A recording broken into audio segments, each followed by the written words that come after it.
អ្នកធានាកម្ចីមានតួនាទីនិងកាតព្វកិច្ចអ្វីខ្លះហើយហេតុអ្វីអ្នកធានាកម្ចីគួរតែស្វែងយល់ឲ្យបានច្បាស់លាស់មុននឹងសម្រេចចិត្តធានាកម្ចីឲ្យនរណាម្នាក់នៅពេលដែលអ្នកខ្ចីលុយពីគ្រឹះស្ថានហិរញ្ញវត្ថុខាងគ្រឹះស្ថានអាចនឹងសាកសួររកអ្នកធានាកម្ចីហើយអ្នកខ្លះតែងតែចុះហត្ថលេខាឬផ្តិតមេដៃព្រមធ្វើជាអ្នកធានាកម្ចីដោយមិនដឹងថាតើអ្នកធានាកម្ចីមានកាតព្វកិច្ចនិងទំនួលខុសត្រូវអ្វីខ្លះនៅពេលដែលខ្លួនធ្វើជាអ្នកធានាប្រាក់កម្ចីឲ្យនរណាម្នាក់ការធានាឥណទានគឺជាមធ្យោបាយមួយជួយឲ្យនរណាម្នាក់ទទួលបាននូវកម្ចីនៅពេលដែលពួកគាត់មានទ្រព្យធានាប៉ុន្តែខ្វះលក្ខខណ្ឌសប្តាហ៍ថ្ងៃនេះការធានាកម្ចីឥណទានភាគច្រើនគឺធ្វើឡើងរវាងអ្នកជិតស្និទ្ធតែម្ដងដូចជាមិត្តភ័ក្តិនិងក្រុមគ្រួសារឧទាហរណ៍ថាឪពុកម្ដាយធានាកម្ចីឲ្យកូន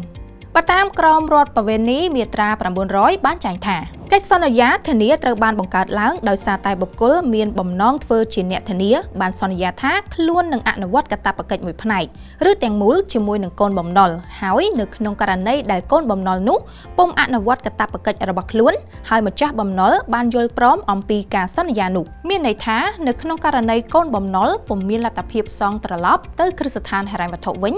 នោះអ្នកធានាមានកាតព្វកិច្ចនឹងទទួលបន្ទុកសងកម្ចីនោះជំនួសម្ចាស់កម្ចីវិញឧទាហរណ៍ថារីបានខ្ចីលុយពីគ្រឹះស្ថានហិរញ្ញវត្ថុមួយកន្លែងទៅរកស៊ីហើយខាងគ្រឹះស្ថានត្រូវការរកអ្នកធានាកម្ចីចំណែកសុខាដែលជាមិត្តភ័ក្តិស្និទ្ធស្នាលរបស់ថារីបានស្ម័គ្រចិត្តធ្វើជាអ្នកធានាកម្ចីថានឹងសងបំណុលនោះប្រសិនបើថារីដែលជាអ្នកយកកម្ចីមិនព្រមសងឬពុំអនុវត្តកាតព្វកិច្ចរបស់ខ្លួនហើយចំពោះការយល់ព្រមធានាកម្ចីនោះក៏តម្រូវឲ្យមានការយល់ព្រមពីគ្រឹះស្ថានហិរញ្ញវត្ថុផងដែរដូច្នេះថារីគឺជាកូនបំណុលចម្បងហើយសុខាគឺជាអ្នកធានាប្រាក់កម្ចីឲ្យថារីតើលោកអ្នកដឹងទេថា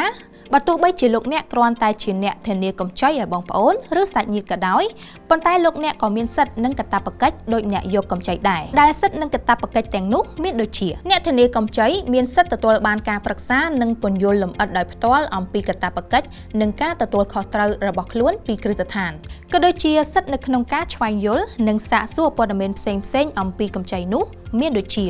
កម្រៃសេវាឥណទានអត្រាការប្រាក់លក្ខខណ្ឌនិងការផាកពិន័យផ្សេងៗហើយលោកអ្នកក៏អាចស្នើសុំការបកស្រាយបន្ថែមពីគ្រឹះស្ថាននៅក្នុងករណីលោកអ្នកមិនយល់អំពីខ្លឹមសារនៃកិច្ចសន្យានោះចំណែកឯកាតព្វកិច្ចវិញអ្នកធានាប្រាក់កម្ចីមានកាតព្វកិច្ចនិងទំនួលខុសត្រូវដោយអ្នកយកកម្ចីដែរគឺសងកម្ចីជំនួសទាំងដើមទាំងការដោយមានចែងនៅក្នុងកិច្ចសន្យាក្នុងករណីដែលម្ចាស់បំណុលអស់លទ្ធភាពសងឬកិច្ចវេះមិនសងត្រឡប់ទៅគ្រឹះស្ថាន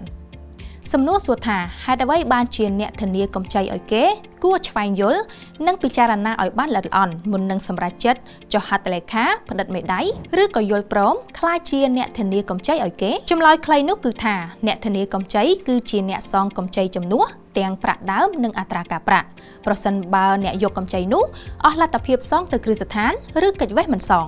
ហើយប្រសិនបើអ្នកធានាកម្ចីសងត្រឡប់មានការយឺតយ៉ាវឬមិនព្រមសងត្រឡប់លោកអ្នកនឹងមានប្រវត្តិកម្ចីមិនល្អឬជាប់ឈ្មោះនៅ CBC ផងដែរ